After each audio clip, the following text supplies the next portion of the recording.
Hi, today is the 28th of February 2025 and I was going to do a little video in the week, but it's hard to get much time on my own and I have a little bit of time.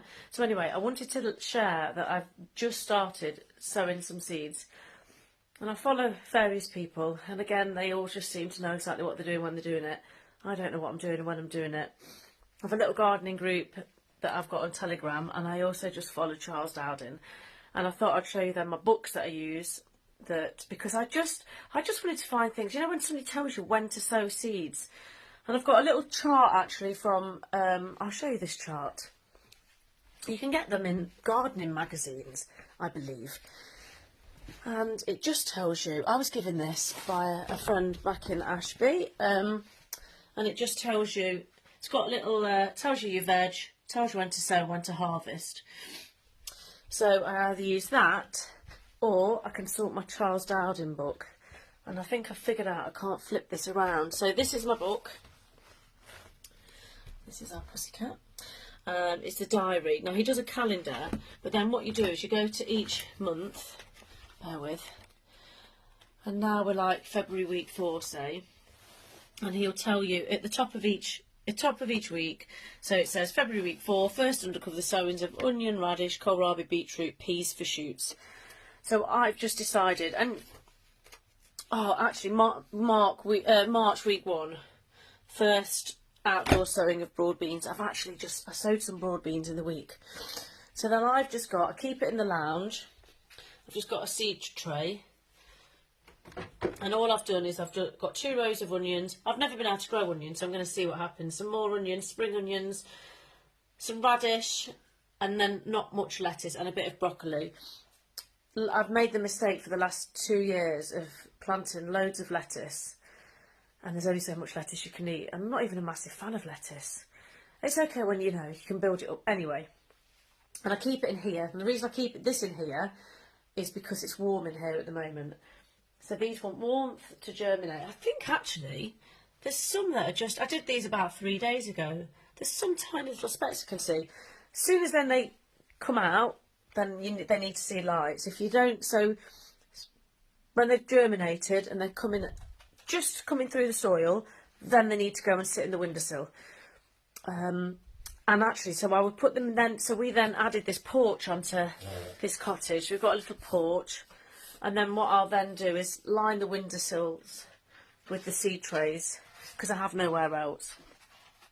And as soon as they come through, because otherwise they'll get really, really leggy, and I don't want them to get really, really leggy, and they'll stay in here for a bit. But then the joy is now that I've got the, are you coming? Come on. There's the 2 dogs, there's a chicken. I've got the greenhouse. So I'm gonna go over the bridge today to show you the tadpoles. So then they can go in the greenhouse, but I don't know what I'll do actually. So maybe this is where I can sort my book, or a very good gardening friend she's not a gardening friend, she's a friend that's good at gardening, and I'll consult her as to what's maybe the best thing, because I want things to go in the greenhouse, but then I can't be bringing things up and down the field if they're in the greenhouse to bring them in at night. So maybe I'll keep things in the shed, in the porch, and then eventually put things down here. But I've got some potatoes that I'm chitting. So I saved some of my potatoes last year, but they are about the size of an egg. And then I probably should have done this a little bit before, but I've put them in an egg box. I'm going to go back up and show you. I've put them in an egg box, and now they need to see daylight. They need the cold, and they need to see daylight, and then they should chit. But actually you don't need to have them chitted. It just starts them along a little bit, just gets them going a bit. So if you don't have potatoes that have chitted, you can still just put potatoes in the ground. I don't actually know the difference between seed potatoes, but when I bought seed potatoes from the organic centre over here in Leitrim, they just look like potatoes that are chitted. They didn't look like potatoes that I'd eat, to be fair, but they did look like just chitted potatoes. Anyway, I ended up last year, I didn't buy any seed potatoes, and here we go, look. So in here, I've got these just in an egg box, and hopefully, I mean, some are already chitting a little bit from when oh, there we go. So these ones were just left in the bag, and then these ones have just gone too much, so I can't use those. So last year, all I did was waited for some potatoes that I bought from the shop to chit. Oh, the other thing I need to tell you about the seeds is don't use F1s. But you can use F1s. If they say F1 on them, then they're like genetically modified, and you probably won't be able to then save the seeds from them. You won't be able to, you might think, oh, I'll get the seeds, but they won't then grow next year. So you might get a good crop from them. So they're generally a good crop, but you won't be able to use their seeds. What else do I need to say? That's where I'm at really, but you don't need to get gardening, sowing seeds just yet. Charles Dowden says, if you love your garden, start sowing on Valentine's Day. I suppose it's just an easy date to remember, but that is because then if he starts early and he's got a proper market garden, then you can get two crops in, so you can do a second planting. So obviously it doesn't matter, but this is just when you want to get double crops in. So I've got my broad beans in, and I think they'll be about June. I've got garlic in, I think they'll be about June, and then if you're quick enough then you can get things straight in. The only things that I will sow directly into the ground is root vegetables, so carrots and parsnips. I think that's what, and obviously sweet potatoes. So this is the exciting thing. The greenhouse is pretty much there. We've decided to put a floor in. I was going to put wood chip on the floor, but we've had that much rain that even here, and this little bit is on a little bit of a mound, but it's just going to stop it getting so boggy and just me squidging in the ground.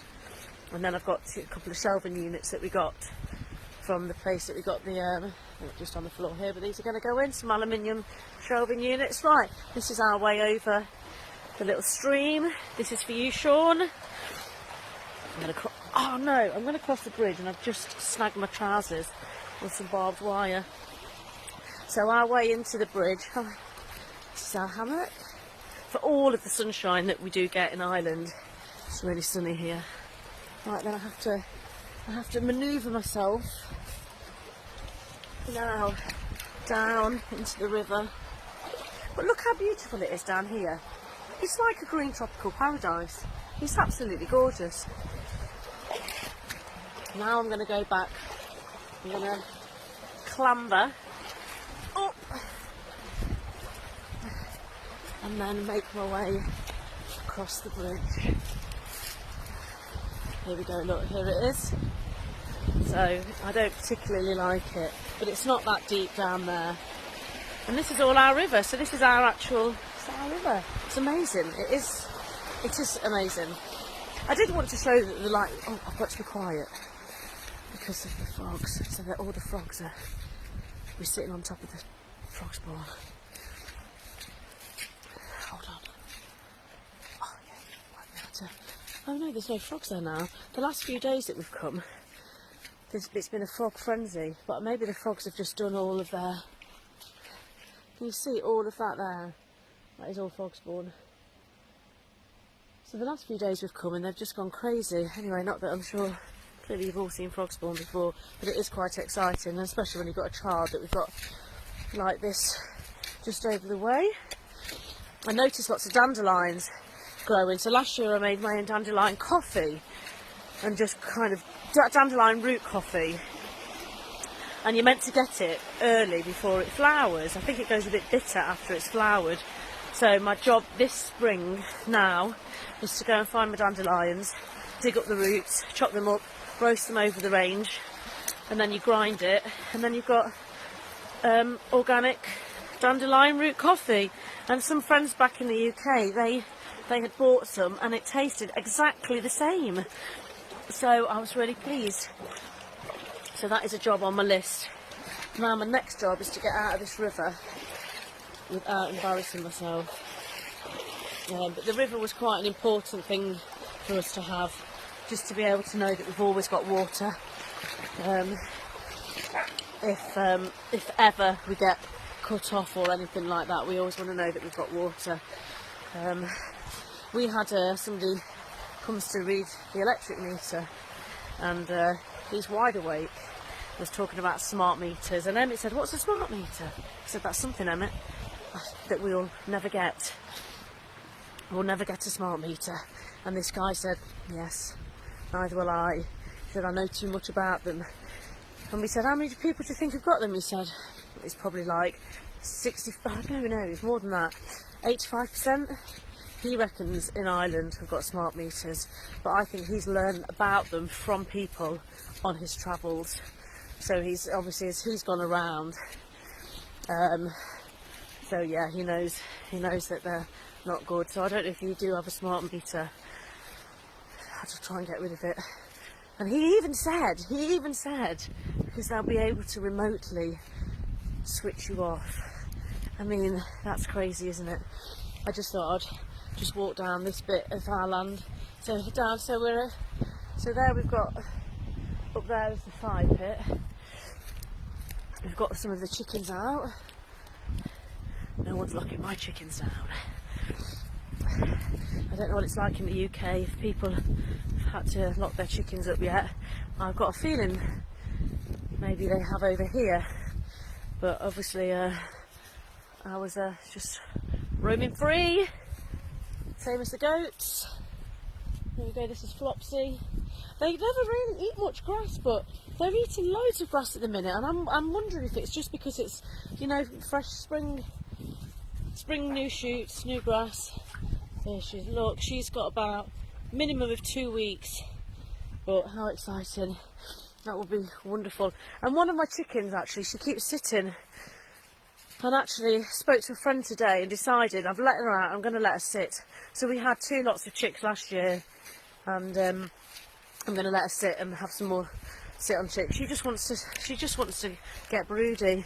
This is a lovely sign for me. Reminds me of my dad, but just so nice to see the wild primroses growing. Really beautiful. Anyway, I think I'll leave it there, but take care. Bye bye. Thanks for watching.